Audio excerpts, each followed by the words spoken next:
दिनै बड'लेण्ड सरकारनि फारसेनिफ्राय भिभिआइपि भिआइपि गासैबो थाफैनो हानाय मोनसे गिदिर गेस्ट हाउस बेवहाय लुफुंनो सानदों। क'क्राझाराव स्टेडियाम लुनाया अलरेडि बियो इन प्रिन्सिपल एप्रुभ जाबाय 110 कोटिनि मोनसे स्टेडियाम बेवहाय लुनाय जागोन। क'क्राझाराव जोङो इन्टारनेशनेल थाखोनि गेमफोरखौ स्पर्ट्सफोरखौ बेवहाय खुंनो लोकेशन माटिखिनि এই অঞ্চলৰ ৰাইজে বহুত বছৰৰ পৰা ভালকৈ প্ৰটেকশ্যন কৰি ৰাখিছিলে কিবা এটা ডাঙৰ অনুষ্ঠান কৰাৰ কাৰণে। এতিয়া আমি ইয়াত 3-4টা অনুষ্ঠান একেলগে স্থাপন কৰাৰ কাৰণে চিন্তা কৰা হৈছে।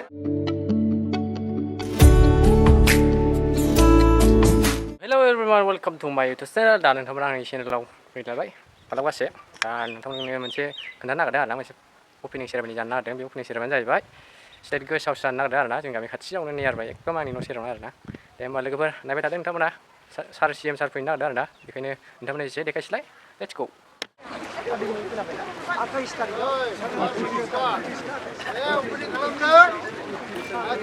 मावफुंथारनांगौ मोजां मावफुंनानै जाबाय आदार दोननाया आदार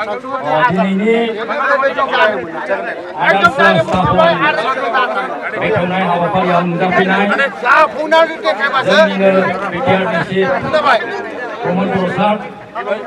बेवहायनो बाहागो लाफैनो हानाय हालादर तालगुरि आंगालुबा गामिनि बावबुराजों लोगोसे गामिनि मानगोनां रायजो राजा नोंथांमोन आरो दिनैनि बे फाउन्डेसन स्टन बेखेवनाय हाबाफारियाव नुजाफैनो हानाय जोंनि UPPL राजनितिक दोलोनि सेन्ट्रेल डिस्ट्रिक्ट ब्लक प्राइमारिनि दैदेनगिरि नोंथांमोन आरो बावहायनो बाहागो लाफैनो हानाय पलिटिकेल नन पलिटिकेल मन्चनि दैदेनगिरि नोंथांमोन, आं गिबियाव नोंथांमोननो साफ्रोमनोबो गोसो गोरबोनिफ्राय बरायबाय, साबायखर बावबाय। दिनैनि जिनाखि हाबाफारि, बे हाबाफारिखौ फंनैसो बिबुंथि लाखिनायनि गेजेरजों बेखेवनानै होनो थाखाय आं जोंनिनो BTRनि चिफ श्रीजुत प्रमद बर' सारखौ गुरै खावलायबाय।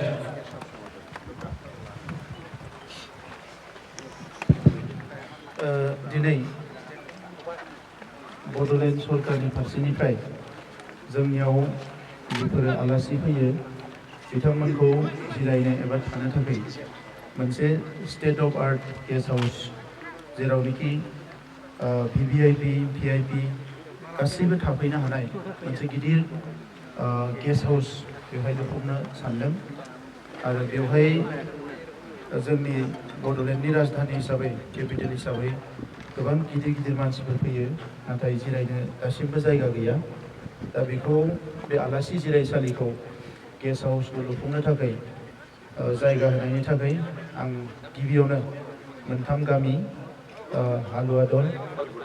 थालगुरि आरो बांगालदबा बिनि गावबुरा बिथांमोननि गेजेरजों गासैबो रायजो राजानो साबायखर बावबाय। दिनै जोंजों दङ जोंनि EM विल्सन हाजदा बिथां, जोंनि क'क्राझार मिउनिसिपालिटिनि चेयारमेन आब' प्रतिभा आरो जोंनि दोलोनि गासैबो दैदेनगिरिफोर, जिल्लानि ब्लकनि आरो सालाकाटिनि आफादगिरि दङ। आरो बे समाव बे मोनथाम गामिनि जोंहा आब'मोन आदामोन गासैबो रायजो राजा नोंथांमोन। दा बे बेसेबा गिदिर एरियाखौ रायजो राजाफ्रा गुबुन खामानिनि थाखाय बेखौ लाखिनानै दोनदोंमोन हाखौ। बेयो जोबोद मोजां जादों। दा नंखायनो जोङो मोजां अनुष्ठानफोर गायसननो हादों। जोंहा बावैसो जोंनि सासे गेदेमा बिथां सानसुमा कुमार बसुमतारीजों आं सावरायदोंमोन आरो बिथाङा जोंनि कालचारखौ लाखिनो थाखाय, फोथांनानै लाखिनो थाखाय मोनसे गिदिर आसनि आखायाव लादों आरो बेखौबो बिथांजों आं सावरायदों जे बोरै मोगथां महर होनो हायो। दा बेवहाय स्पर्ट्सनि बाथ्रा बुंदों। दा बे स्पर्ट्सनिखौबो जोङो माबायदि बेवहाय खाथियावनो साइ स्टेडियाम थाबाय, थेवबो इनडोर स्टेडियाम बा माबाफोर खालामबावनो हायो नामा बेखौ आं सानबाय थादों। आरो बे रायजो राजाफोरनि थाखाय माबा मोनसे आरोबाव मोजां फसंथान स्किल सेन्टारानो जा बा माबा मोनसे गायसननो हायो बेखौबो जोङो रायज्लायबाय थादों। दा गुबैयै दिनै जोंनि बयनिख्रुइबो गोनांसिन जानाय जे क'क्राझाराव आलासि फैबा थानो जायगा मोना मेल मिटिंफोर गिदिर जायोब्ला जोङो बङाइगावआव थिनहरनो गोनां जायो जोंहा फिसा फिसा हटेलफोर दङ बारा मोजां गिदिर हटेल गैया आरो जोंनि गेस्ट हाउसफोराबो जथेस्थ' नङा दा नंखायनो आं रायजो राजाखौ साबायखर बावदों आरो बयबो जाहाथे बे लुफुंनायाव गिबिनिफ्राय जोबजासिम क'अपारेट खालामो गावनिनो मोनसे फसंथान हिसाबै आं बयनोबो साबायखर बावदों आरो बे हाबाफारिखौ बयनिबो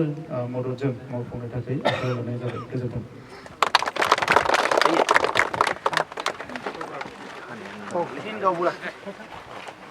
तीन गाँव मिलके कटे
आमार जितु state of art guest house क'क्राझाराव आमार बहुत प्रयोजन आছিলে आमार डाঙर ভাল गेस्ट हाउस होৱাৰ কাৰণে কেতিয়াবা ভাল প্ৰগ্ৰামবিলাক হ'লে মেল মিটিংবিলাক হ'লে অতিথিবিলাক কেতিয়াবা আমি বঙাইগাঁৱলৈ বা বাহিৰলৈ BRPLলৈ পঠাব লগা হয় তো এতিয়া এই অভাৱটো পূৰা কৰাৰ কাৰণে আজি আমি কোকৰাঝাৰত যিটো আছে এই হালুৱা দল এই অঞ্চলত বাংগালদোবা হালুৱা দল আৰু ঠালগুৰি তিনিটা গাঁৱৰ মাজত ডাঙৰ এটা এৰিয়া ৰাইজে ইয়াতে দিছে আৰু তাত আমি ষ্টেট অফ আৰ্ট গেষ্ট হাউচটো নিৰ্মাণ কৰিবলৈ আজি ফাউণ্ডেশ্যন ষ্ট'ন লৈ কৰিছোঁ মই গাঁৱৰ ৰাইজক জনাইছোঁ এই অঞ্চলৰ ৰাইজক মানে অনুৰোধ কৰিছোঁ ধন্যবাদ জনাইছোঁ এইটো যাতে খুব মানে ভালকৈ নিৰ্মাণ কৰাত সহায় কৰে সেইটো মই সকলোকে অনুৰোধ কৰিছোঁ আৰু ধন্যবাদ এইকাৰণে দিছোঁ এই মাটিখিনি এই অঞ্চলৰ ৰাইজে বহুত বছৰৰ পৰা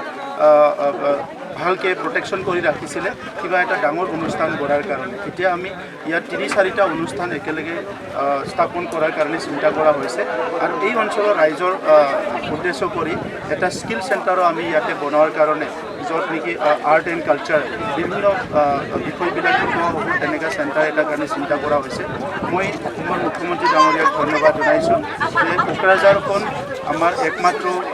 টাউন য'ত নেকি আমাৰ কেপিটেল টাউন বুলি ক'ব লাগিব আৰু তাত আমি এই যে টাউন হলটো পাবলৈ সক্ষম হৈছোঁ এই টাউন হ'লে আমাৰ বহুতখিনি সমস্যাবিলাক মেল মিটিং কৰা বতাহ বৰষুণ বিভিন্ন সময়ত মেল মিটিং কৰাবিলাক আমাক যথেষ্ট ভাল হ'ব ৰাইজে ইয়াৰ কাৰণে বহুত সুবিধাটো পাব এইকাৰণে এই সুবিধা দিয়াৰ কাৰণে মই ধন্যবাদ জনাইছোঁ আৰু এতিয়া কোকৰাঝাৰ হিচাপে এখন ডাঙৰ ষ্টেডিয়াম হ'বলৈ গৈ আছে 110 কোটিৰ ইন প্ৰিন্সিপাল সেইটো এপ্ৰুভ হৈছে আৰু সেইটো কম দিনৰ ভিতৰতে আমি এই কামটো আৰম্ভ কৰিব পাৰিম আৰু ইয়াৰ বাহিৰে যিটো আছে ইয়াত আমাৰ যিটো প্লেনেটৰিয়াম আছিলে সেইটো ইতিমধ্যে অপেনিং কৰা হ'ল আৰু এটা সায়েন্স চেণ্টাৰ এটা আমি আৰু ডেভেলপ কৰি আছোঁ আৰু এটা আমি যিটো আছে new generation teacher training centre 15 কোটি টকাৰ সেইটোৰ কাৰণে এটা প্ৰপ'জেল আমি কৰি আছোঁ গতিকে লাহে লাহেকৈ কোকৰাঝাৰৰ যিটো ইনফ্ৰাষ্ট্ৰাকচাৰ সেইটো গঢ় লৈ উঠিব ইউনিভাৰ্চিটিৰ কাম আৰম্ভ হ'ব আমাৰ EMCLA কোৱাৰ্টাৰ অলৰেডি হৈ গ'ল চ' তেনেকুৱা যি যি প্ৰয়োজন আছিলে লাহে লাহে এই নিৰ্মাণৰ কাম কাজবিলাক